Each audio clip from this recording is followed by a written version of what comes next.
Welcome to In the Studio on Davis Media Access. I'm Tim Gaffany. Well, the mission of the Linda Bair Dance Company is to create a rich movement environment, educating and encouraging an understanding of dance in a kinetic, imaginative, and intellectual way to the community and the world at large.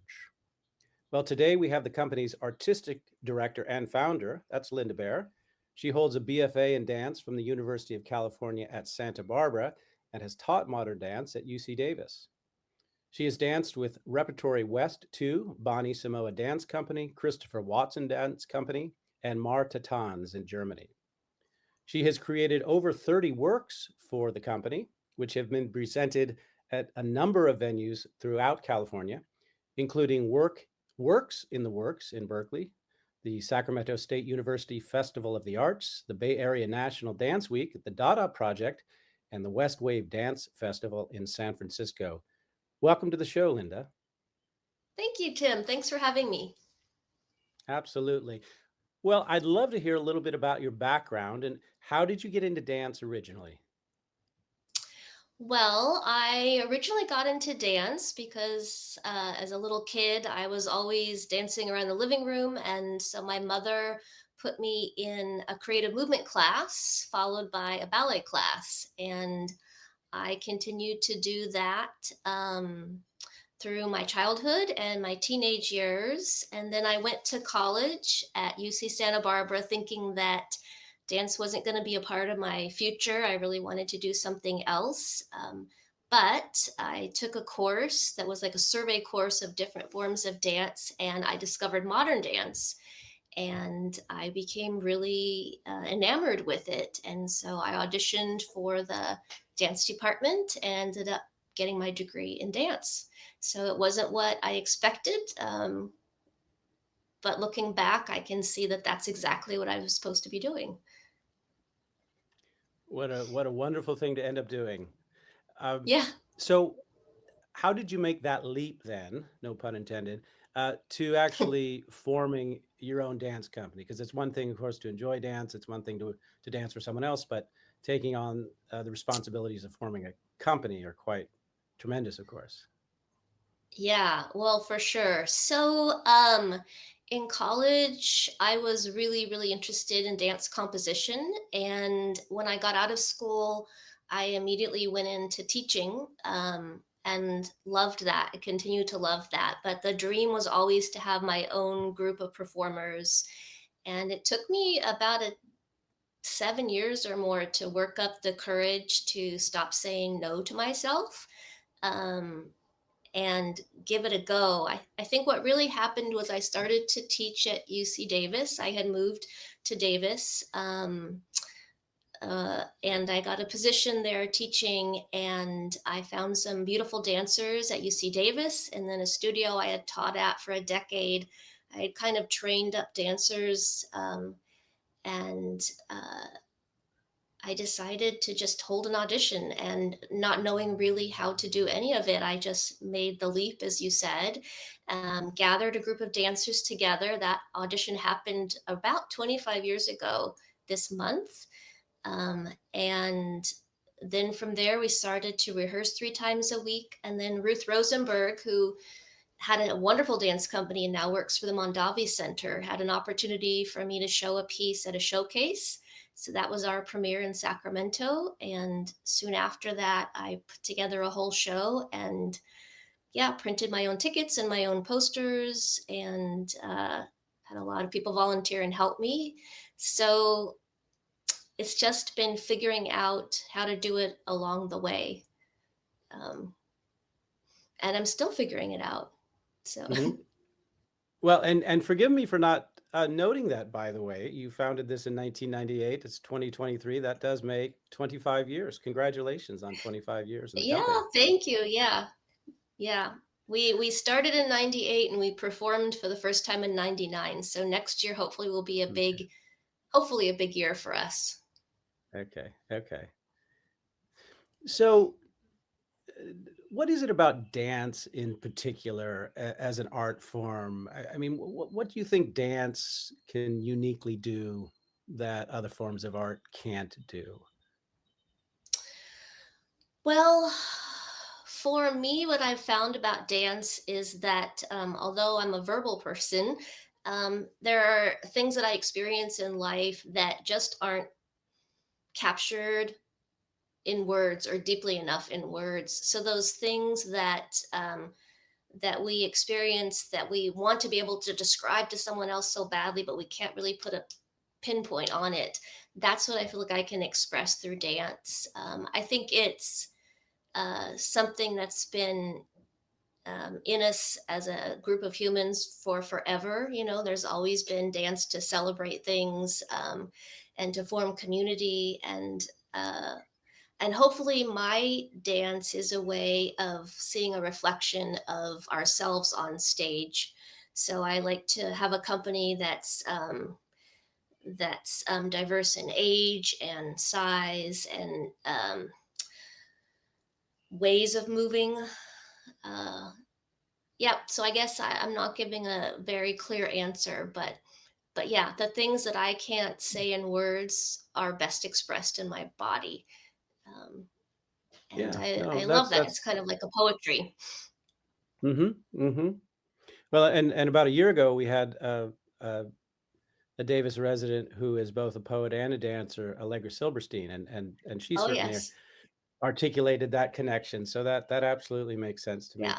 Um, so it's about expressing oneself in unique ways. But would you say are there also things sort of out there in the world that inspire your dance, inspire your specific compositions? Yeah, that really depends. What I've noticed is that often for me, I won't have an idea or a theme of what I'm going to be expressing with a new dance, a new piece of work. But through making what's called phrases of movement, so creating movement and like kind of like a movement vocabulary, and working with different dancers all of a sudden go, oh, I think we're actually going to investigate this thing that's been on my mind or been on my heart that I didn't realize.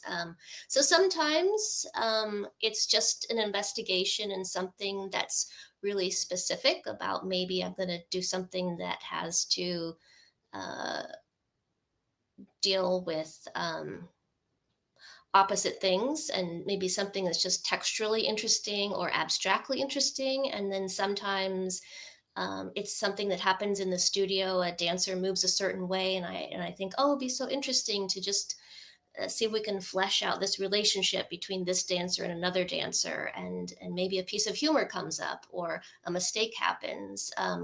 But often I find that whatever I'm making in dance, I can usually think later and go, oh, I think the groundwork for that was laid maybe a year or two before. So, and then certainly this year, this past year, I lost both my parents. And so I've made two dances about grief. And so those are pretty direct relations to Mhm. how I'm feeling and what's coming out in my movement. But it's not always about me. Oftentimes it can be about my group of dancers or society as a whole or the weather or animals or, whatever comes Mhm. through. If I think Uh, too much about it, I don't do it, so I have to do it and uh do the thinking a Okay. little bit later. What an interesting and eclectic set of sources: the animals, the weather, grief. Um, Yeah. well, I think this is a related question. In my mind, it's a related question. On your website, your beautiful new website, by the way, which is lindabairdancecompany.com, and I think it's been shown a couple times on the screen or will. Um, but you mentioned something in there. You used the phrase "found dance." Can you say what that is? For me, it means things that things, I'm like a movement collector.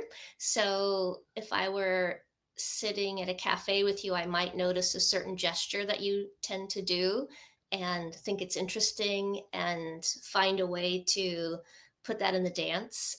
Or maybe I'm watching patterns of movement of birds, like when the geese fly over my house, and then I'm collecting that. So I'm finding movement not just from how my body likes to move, but maybe how another person moves in space or watching crowds of people in a city and noticing a certain pattern and a certain interest in how that pattern moves. So I'm always aware and looking for those things. Well, I'm horribly self-conscious now about my Yeah, you're not mannerisms doing and any movements, of gestures. course. Yeah. I won't steal anything from you. I that's nothing's copywritten, I assure you. Um, No, okay. you also talk about using unconventional spaces, for your performances. Can you say something about that? Some of the examples perhaps from your 30 years? Yeah. So the the reason that I started to do that was really economic. I couldn't afford spaces in town or out of town. Ticket sales don't pay for a performance, and I already had a lot of people volunteering to help me with lights and costumes. The dancers were paid very little to nothing, and costs really went up around here. I couldn't find a venue that I could risk using and losing money on. And so that really caused me to look for other spaces. And the Natsulas Gallery has been a really fabulous resource for me to put movement there. We were invited to show something at the Jazz and Beat Festival originally, and that was really great. And I found a whole other audience there of people that maybe don't normally go and see dance, but are really interested in art and coming at it from a different perspective. So I've done a series there called What Do You See, where I've placed art in all the different rooms in the gallery and the roof happening all at the same time to encourage people to start to look at modern dance as they would art, where maybe they stand for a little while in one painting and go to the next, and hopefully don't struggle for what the meaning is in the work, which often happens for people new to modern dance. It can be a frustrating experience. And then I just got interested in the architecture of different places. So it's both more affordable to do, and then it's changed my work now that I've danced in more unconventional spaces. Typically, the audience is closer up, so the perspective of the movement is different. Smaller movements and more gesture will show in a smaller space. And so, yeah, it's been really, really interesting and interesting to dance so up close to an audience. You really feel their energy Mhm. when they're right there, Well, and literally. what a wonderful sort of case of feedback, uh, True. that you point to there, Yeah. that you've gotten something out of that, even if it began under, considerations that you wish you didn't have to deal with. Yeah. And by the way, I Yep. should mention this seems to be a theme that, a number of arts organizations are dealing with. The month before last, we spoke with the Davis Repertory Theater, and that was a big part of their, work these days is finding Hmm. and using unconventional venues. So, um, Yeah. It well, definitely takes away the element of where you can sculpt with light. And yeah, a certain theater experience an audience member can have. But I like mhm, the idea of art showing up in sort of wherever you are in your town, something could happen. That's kind of lovely. mhm. Yeah, yeah. Well, speaking of the town more generally, we titled this, segment "Davis is Dancing," and I wondered what your reaction to that is and what your feelings. Is Davis dancing? I mean, not just the Linda Bair Dance Company, but do you feel there's a lot of enthusiasm for dance, either as, participants or as an audience for dance in this town? There could always be more, Tim. Yeah, I think yes. I feel a little out of the loop after the pandemic. I've been in this room for 3 years teaching over Mm, Zoom dance, which is a tiny little space. So I've been a bit of an island myself. The Mondavi Center certainly brings some amazing dance troupes to town, although I wish that would expand to more groups and more types of dancing.